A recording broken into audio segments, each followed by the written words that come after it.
Djevojko, ja bih se htio s tobom upoznati. Vidio sam te na teleku pa mi se i sviđaš. Sviđaš se i ti meni. I sve tvoje i ponašanje. Samo, dragi, ne znam gdje ćemo živjeti. Gdje je tvoja kuća? Koga imaš? Ja sam ti pošten momak. U ponašanju se fin. Evo vidiš, ako sam s tobom ništa ti ružno nisam rekao. A i stojim malo dalje od tebe. Kuća mi je po nastranom pokrivena cigom. Lipo bi ti bilo sa mnom. Ma sve ti to lipo kažeš meni. Ali ja sam čula da ti imaš stariju neudatu sestru. Gdje ćemo živjeti? Ja s njom, brate, neću. Kad bi se ti odilio, ja bi prije pošla za te. A ovako tu s njom živit, pa je pekati kuvat, brate, neću. Jer moja mama kaže, kćeri, muškarcu ti taki. Kad te mami šećerom tarani, a kad te na mami kruva ti zabrani. Ma ja ti nisam oti nijedan, ja sam ti bonar fin i pošten momak. Duše, ja sam malo stariji. U nas su naše prezme staro priko 100 godina. Meni je moj pokojni did pričao moj pokojnom čač, a čača meni, da su nas muško nikad nije pita Lukić. A nisam ti još reka, imam ti 2 krave, jednu strelu juncu i 5 koza, pilića da je ne priča, nema kakvi nema. Dobro, dragi, kad je tako u vas, onda ja neću ni mame pitat, ja ću odmah poći za te. I mogu ti reći je lijep vam taj običaj. Ma evo sve nešto mislim, mi dođe smo do moje kuće, a ja te ne pitaj, su ti poštena? Čuje sam li poštena? Jesam, duše mi moje cijelo selo zna. Nisam rodila nijedno, a tamo neke moje druge, neka jedno, neka dvoje. Pusti sad ta pitanja, ovo se mi vrd nazad među venek, da što koga ne postavlja. Pusti sad te priče. Pa dobro, veliš, ajmo.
jer sam malen u bešici spava, ni za kakve jade nisam znala.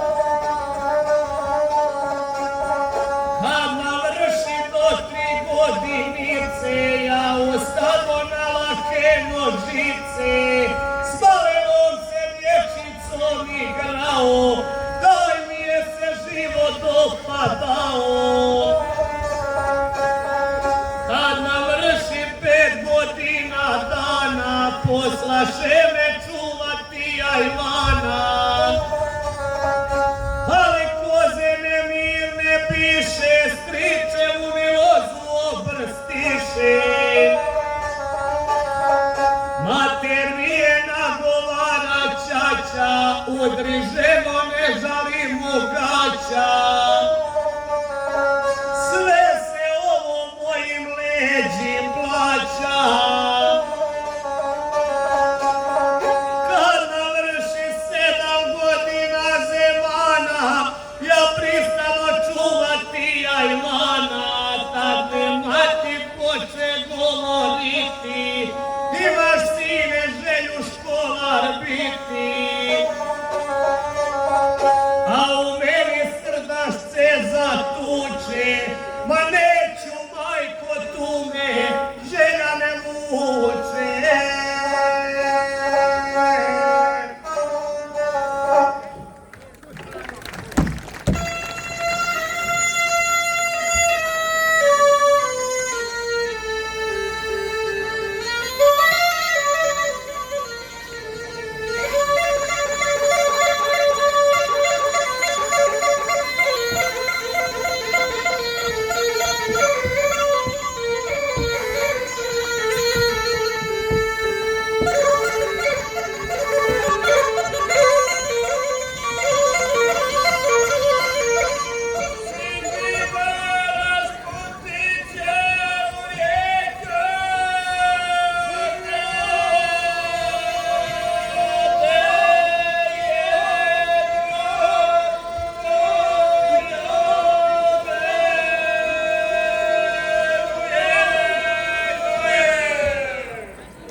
Hvala.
Večeras je nama naš dragi prijatelj, ovdje vaš mještanin iz Dužica ima čast da otpiva našu pozdravnu pismu prema Hercegovini.